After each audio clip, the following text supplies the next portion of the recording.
that you can, the employment relations have greatly changed.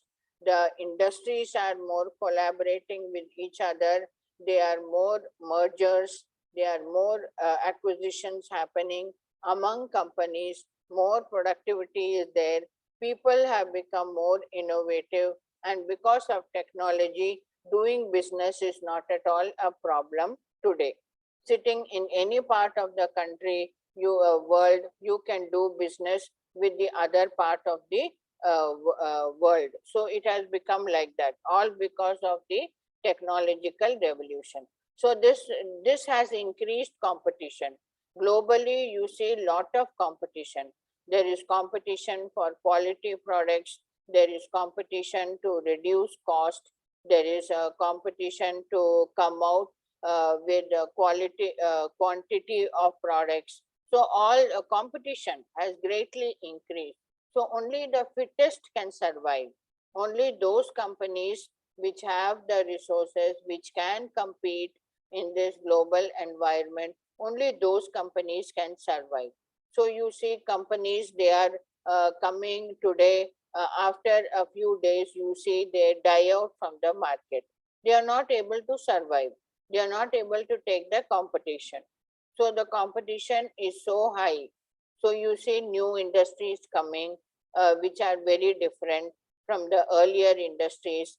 And instead of trade union, you see consumer forums, you see the usage of electronic media, you see new organizations like NGO. So these are the new players in industrial relations. Trade union is not existing now. So you have consumer forums which fight for consumers' rights, which help the consumer to get justice if he has been treated badly by companies or he has been cheated by companies. Electronic media is there, which is used greatly by companies to do their business operations, to communicate with their employees, to do their sales. Everything electronic media is available. Through electronic media they are able to do so many things. So these are the new players, the non-governmental organizations, the NGOs. They are working not for profit, they are working to do social good. So they are doing lot of work to help society, to help the weaker sections of society. So these are the new players who are there in industrial relations. If you see the managerial practices, that has also changed. Earlier, you must have seen your parents, your grandparents, they used to do lifelong employment. They used to join one company till retirement, they used to work in that company. Today, that concept is not there. Lifelong employment is not there. Today, you have short term employment, you have part time work, you have contractual work, you have workers who are working in other countries, international workers. So, this is the managerial practices that you are seeing today. People will not work more than 3 years in a company today. They will immediately jump to another company where they are getting better scope, they are getting better salary, better benefits. So people believe in that. Lifelong employment and all is during our parents' time. So now nobody works in a single company from the time they join as fresher till the time they retire. No, that concept is not there now. So it is all the new practices, management practices, which has come about. There's lot of contractual employment, temporary employment. Companies can save their labor cost. They need not pay for full-time employment. So only when the project is there, they will hire the temporary employees. They will hire the contractual employees. So metro construction, you see, it is happening by contractual employees. In software companies, various products are being done by contractual employees. They are paid only during the time of that product. So company saves on labor cost. So these are the new managerial things that you are seeing in the present business environment. So what are the causes of poor industrial relations? One is the economic cause, where the laborers are paid very less wages, very poor wages. Their working conditions are also very bad. They are working in very bad labor conditions, working conditions. So this leads to labor unrest. Employees go for strike. They will do strike with the management. Employees are not getting promotion opportunities, or they are not getting any benefits, or their wages are being deducted too much, or they are not getting any incentives. So because of all these reasons, the workers will go on strike. So this leads to poor industrial relations. Then there are organizational causes also, which can lead to poor industrial relations. The organization does not communicate everything to employees. They keep their details about how salary is calculated. It is kept secret from employees. So they do lot of unfair practices. They don't give them the statutory benefits to their employees. Their trade unions are not given any powers. Companies don't follow the labor laws. All these things some companies do. So this leads to poor industrial relations. Social causes also are there, where employees are not satisfied with their work. They are not happy with their work, what they are doing, or they are not happy in their personal life also. So because of all these reasons, they can cause strike, they can cause lockout and all that. So these are the social reasons for poor industrial relations. Psychological causes is where the employee feels he is not getting any recognition at work. His job is not secured, or the relations, interpersonal relations in his company is very, very poor. People don't interact properly with each other. They don't have very good interpersonal relations. Because of all these psychological reasons also, the workers will not be happy to work in that company, and they may do some kind of labor unrest. Then you have political reasons. Political reasons where political parties, they will interfere in a company's operations. They will interfere with the management, how they are carrying out their operations. Some political parties will interfere in business operations, or there will be too many trade unions in a company. Each trade union will be competing with each other, or one company will be competing with another company, or there will be trade union rivalry among the trade unions. All these are political causes which can lead to poor industrial relations. So how does one improve industrial relations? How can you make your industrial relations or your employment relations harmonious? First thing that companies should do is they should implement very good HR policies which are in the interest of employees. So for the interest of employees, they should develop good HR policies which will be keeping the employees happy and satisfied within the organization. Then the company should practice participative management.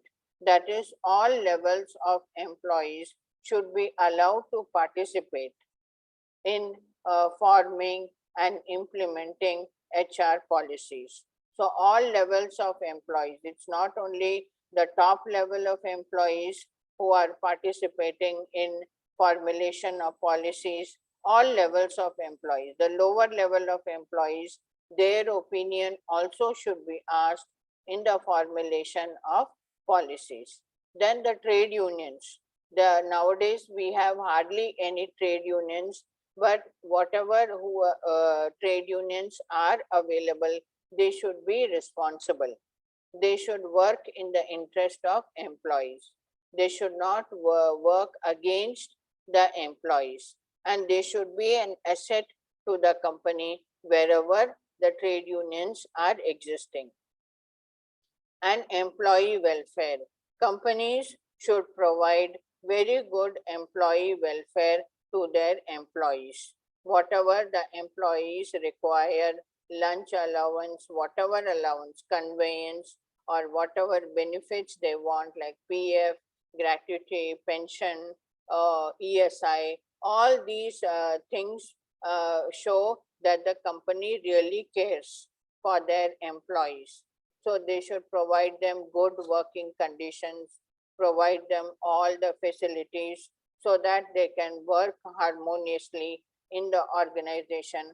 So the company should take good care of their employees by providing them all the welfare facilities. Then grievance procedure. Companies should have a procedure where the employees can go and complain about their problems. So HR department should have a grievance procedure where the employees can go and share their complaints with the HR person, and the HR persons help them to solve their problems. And a positive attitude. Both the management, the trade unions should have a positive attitude towards each other. They should help each other. They should cooperate with each other. They should collaborate with each other. In the interest of workers only, they should work. So the management should realize that trade unions are there, which are for the interest of workers. They are the people who are the spokesperson. They come out with all the complaints of the workers. So they should treat their employees as equal partners. They should not treat them like servants. They should treat them like equal partners. They should work harmoniously with them and achieve the goals of the organization. And lastly, proper communication should be there between employer and employee. Employer should not hide many things from the employee. He should be transparent. He should communicate whatever that has to be communicated to employees. He should also train the employees, help them to upgrade their skills, help them to improve their skills. So all this will remove understanding between the employer and employee. So no misunderstanding will be there between employer and employee, and their relations will improve, and they will collaborate and cooperate with each other, and they will work in a harmonious manner to achieve the goals of the organization. So what are the future trends that we are seeing in employment relations? You see, industrial relations are not the same. They have changed. You see a change in the demographics of workers. You see Generation Y characteristics, and you see a lot of role of the social media that is playing a very important role in employment relations. So what are the change in industrial relations? You see more industries are collaborating, merging with each other. There is very less number of strike, very less number of lockout. You hardly see any industrial dispute. You hardly see any trade unions. In 80s and 90s, you saw a lot of trade unions in organizations, but today you hardly see any trade unions. There is a lot of democracy in the workplace. Like earlier, employees used to do collective bargaining. They used to join together. They used to do strike to satisfy their demands. But today you see that collective bargaining has greatly reduced. So the farmers are doing strike for so many months. They are still their demands have not been accepted by the central government. Still it is going on. So collective bargaining is no longer important now. It is more the individual employees who are bargaining directly with the management regarding their demands. There is no need of trade union today. Changing demographics of the workforce, you see the average age of workers have dropped. Most of the factories of today, you see very young workforce, 18 to 35 age group.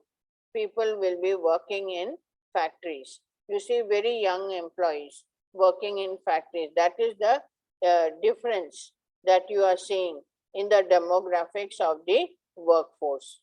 So these employees are known as Generation Y employees, very young workforce. They have lot of ambitions, they have lot of demands, and they have their own characteristics. So they have an influence on how the companies carry out their operations. These young employees, you see, their ambition is very different. Earlier, if you see the earlier workers, their ambition was to become a supervisor. Before retirement, they should become supervisor. That was the ambition of earlier workers. But today's workers, if you see, they want to become managers. Before they retire, they want 80% jump in their salary. So today's workers, they are very ambitious, they are very aware of what is happening around them, and they are very demanding. They want the best of facilities. They want very good working conditions. Then only they are ready to work in the factories. So Generation Y, if you see, they are more self-confident compared to the earlier generations. They are very individualistic, but they are also ready to work as teams. They are ready to collaborate also. So Generation Y, they want clear directions and instructions from the management, but at the same time, they want the freedom and flexibility to do their own work. So Generation Y people, you see, they are very technologically savvy. They are very good with technology. They know the latest technology. So they are ready to work with more responsibility. They are more productive in their work. They are good in their communication. They are not afraid to speak their ideas and thoughts. They are ready to come out with their opinions, ideas, and thoughts. They are not afraid to speak out. So this is the changing demographics of workers that you are seeing. They are becoming younger and younger, and there is hardly any difference between white collar workers and the blue collar workers. So blue collar workers are those who do the manual work, like those who are in manufacturing, construction, mining, agriculture, those who are mostly into physical work. They are the blue collar workers. The white collar workers are all the professional people who are educated, who are professional in various professions. So they are the managerial workers, you can say, the managerial staff. So you see hardly any difference between the white collar and the blue collar workers. Earlier companies, we used to see a lot of difference. The way the white collar workers used to be treated by the management was very different from the blue collar workers. Their uniforms were different, their facilities, their benefits were different. But today, if you see, there is hardly any difference between this educated class of workers and the manual class of workers. So if you see Tata Motors, Jaguar, Land Rover, their factory assembly unit is in there in Pune. The workers who are the manual workers, the blue collar workers, they demanded that they should also be able to wear blue jeans and t-shirts on Friday, because white collar workers, they had casual Fridays where they could come in casual dress, blue jeans and t-shirt. So these blue collar workers also demanded that equality of rights should be there. They also should be allowed to come in jeans and t-shirt on Friday. So like that, you see a lot of equality between the workers today. They don't want to be treated separately. The blue collar workers, they want to be treated like the white collar workers. So the role of social media. Nowadays, social media has become very popular. Most of the workers today, they have smartphones. Most of them are active on social media, and the companies, their trade unions also provide training to the young workers in the global practices, in global policies of work. So the social media is a very good media which has made the Indian workers aware of what is happening globally. What is the global production policies? What are the global practices in factories? The workers are very much aware. So they demand the same facilities, they demand the same practices, they demand the same policies should be implemented in Indian factories also. So collective bargaining has greatly reduced. Workers don't want trade union to satisfy their demands. They will go directly to the management and negotiate their demands. Whatever demands they want, they will talk to the management directly. They are not afraid of the management. They don't want a trade union to go for them and speak on their behalf to the management. So the supervisors of today also, they are not treated like a boss by the young workers. The supervisors and the young workers, if you see their age gap, the difference in their age is not much between them. Almost equal age group they will be. So that boss employee relationship is not there between them. They are more like equals, and the workers also, earlier they used to give lot of respect to the supervisors. They used to not question them. They used to follow their instructions. But today's workers are not like that. Since the age gap is not much between supervisors and workers, the supervisors are expected to perform. They are expected to do good work. Then only the workers will respect them. So the workers are not afraid of supervisors and management. Whatever they want, they will go directly to the top management and speak to them.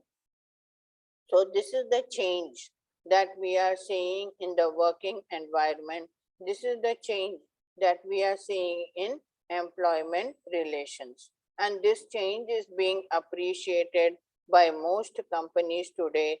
They also are happy to have more educated workers, more aware workers, so that they can get more productivity out of them. So this is the big shift that you are seeing in employee relations.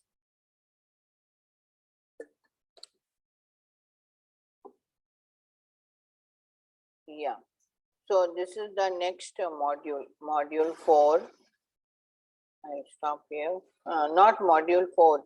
Actually, module 4 is about services, human resource, HR management in services.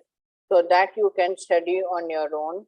Module 5 is leadership, how the leadership in HR management. That also you can study on your own.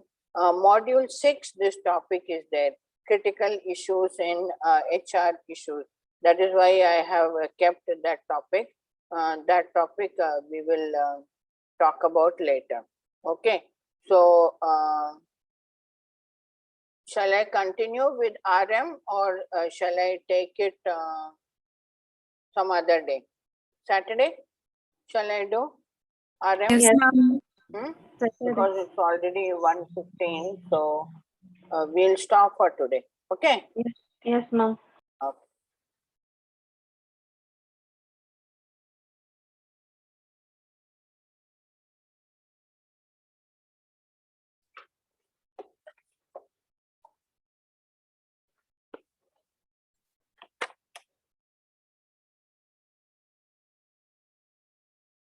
Okay, I'm taking attendance. Afreen, Yes, ma'am. Aparna, Bharat, Dhanusha, Yes, ma'am. Dilip, Dinesh, Firdaus, Gayatri, Hemant. Present, ma'am. Okay. Hemant, Jayashri, Lakshman, Manohar, Nalina, Yes, ma'am. Nivedita, Yes, ma'am. Pavan, Yes, ma'am. Praveen, Rakshita, Ranjita, Sampat, Shashank, Yes, ma'am. Shashikala, Yes, ma'am. Saundarya M, Saundarya S, Yes, ma'am. Sunil, Tippeswamy, who's there? Shashikala? Sorry, Vikas? Vikas is there? No, okay. Okay.